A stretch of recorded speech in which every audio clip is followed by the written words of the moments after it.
Hello everyone, welcome to another video by IGCSE Passion. If you're new here, please subscribe for the channel to support me. And without further ado, let's start with our video. For the day, I'll be explaining biological molecules for Biology 0610 2023 onward. So I'll be covering all the points in the syllabus. It is only one page, so it is very easy. It's just a piece of cake. So let's start. Now, we need to know that the biological molecules contain carbohydrates, fats, and proteins. Now, the elements that builds up each of them, we need to know each. So for carbohydrates, they're made up of carbon. Wait, let me use my highlighter. So it is made up of carbon, hydrogen, and oxygen. These are the elements, not the building block. There is a big difference. You need to check the question. When it says that they want the elements that builds up the carbohydrates, then you mention the elements. Other than that, we will know what you can answer instead of it. Now for fats, the same goes for its carbon, hydrogen, and oxygen. Going to proteins, there's a big difference between it and the others. So I'm going to use another color, let's take green. So it is also made up of carbon, hydrogen, and oxygen, but it contains three different materials that none of the fats or the carbohydrates would contain, which is nitrogen.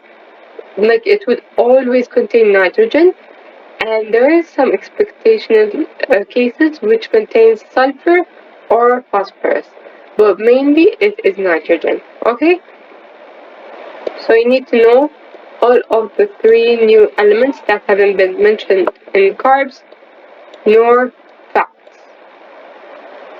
Going to the subunit of the carbohydrates, fats, and proteins. So see the difference? These are the building block elements, and this one is the subunit of each. So the subunit for carbohydrates is glucose. For fats, it is fatty acids and glycerol. Protein is amino acids. An example on each that you should know is starch, glycogen, as well as cellulose that is found in the cell wall of a plant. Fats, you need to know that there's olive oils, liver oils, etc. Protein contains, it is found in enzymes, muscles, and hemoglobin. Now, protein have a big role in your body, so enzymes are required for literally every and each case in your body, especially for digestion, muscles obviously, and hemoglobin, which collects the oxygen in the red blood cell. So without it, you wouldn't have been alive. Going to tests. So we knew it's carbohydrates, fats, and proteins, but we need to test them whether they are in the food or not. So what will we do? We have tests. Now there is no procedure in this table, but I really wanted to place it right here to show you what you need to add in your answer. So starting with the starch, starch needs iodine test. So from its name, it is using iodine. What would happen? The color of the iodine is originally orange or brown. When there is a presence of starch, it will turn into blue-black color. If not, it will stay the same. Now going to sugar. Now sugar is like glucose and stuff like that. It is tested by Benedict. Now, Benedict is a solution that is added. I'll tell you how to do the procedure of Benedict in the upcoming slide. So stay with me.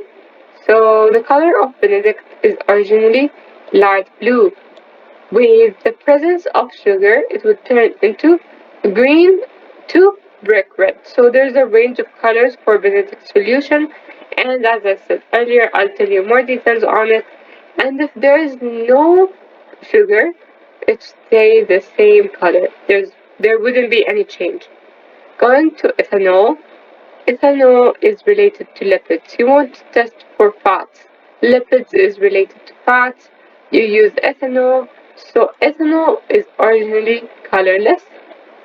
And when there is lipids in the solution that you want to test, it would turn cloudy. So, and if there is no lipids in the solution, there wouldn't be any change. Lastly but not least, it is burette. Burette is the test for proteins. So the color agent is blue. And if there is any protein in the solution, then it will turn into lilac, or you can call it purple, whatever you want to call it. If there is nothing in it, then it would stay the same color, like there won't be any change. In this table, there is one thing that is lost. It is the test for vitamin C. I'll be talking about the procedure and the substance that you will use to test for it. So starting with the procedure of Benedict solution, first of all, you will add it to your sample. This is step 1. I'm going to use a pen, let's say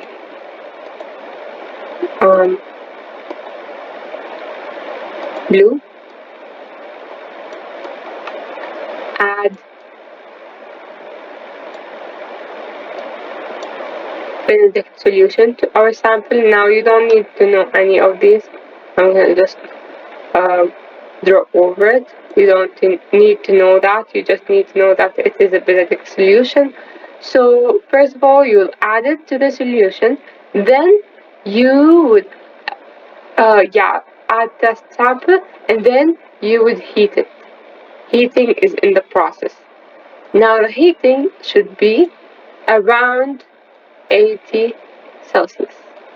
You need to know the temperature, as there would be some questions on that.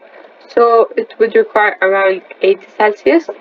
Now checking the results, there's a range of colors starting from blue, which is no change, to green, yellow, orange, and red.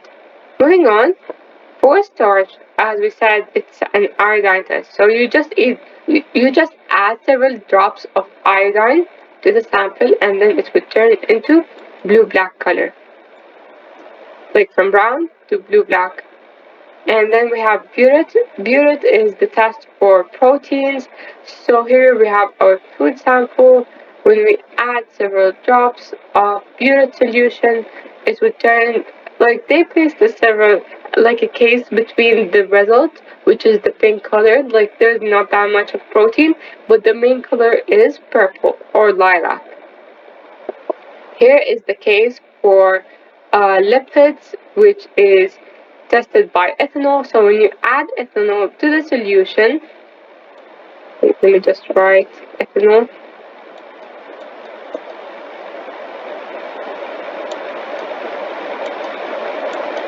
To the solution, it would turn into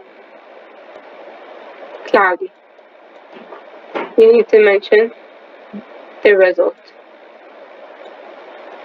Now, vitamin C is tested with DCPIP. You don't need to know what's the what this abbreviation stands for. You just need to know that it is called DCPIP. You add several drops to the solution. It is a yellow color solution, and this one would turn it. Sorry, it would turn the whole solution into a yellowish color, like from blue to yellow.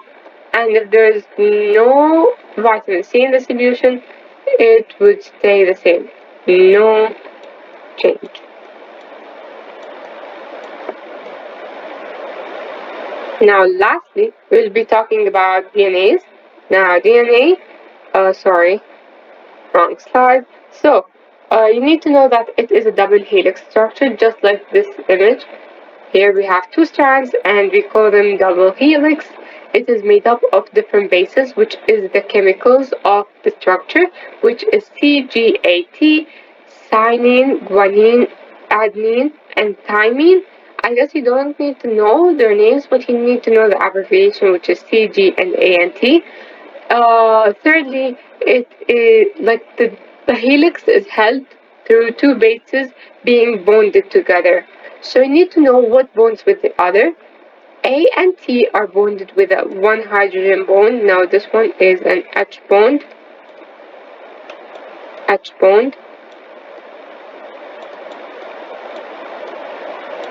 while this one is C and G are always bonded together, and here we have double hydrogen bond. So this is the main difference between each of them. So A and T are always together, C and G are always together, okay? And that's all for the day. Thank you for being here and don't forget to subscribe. See you in the next video.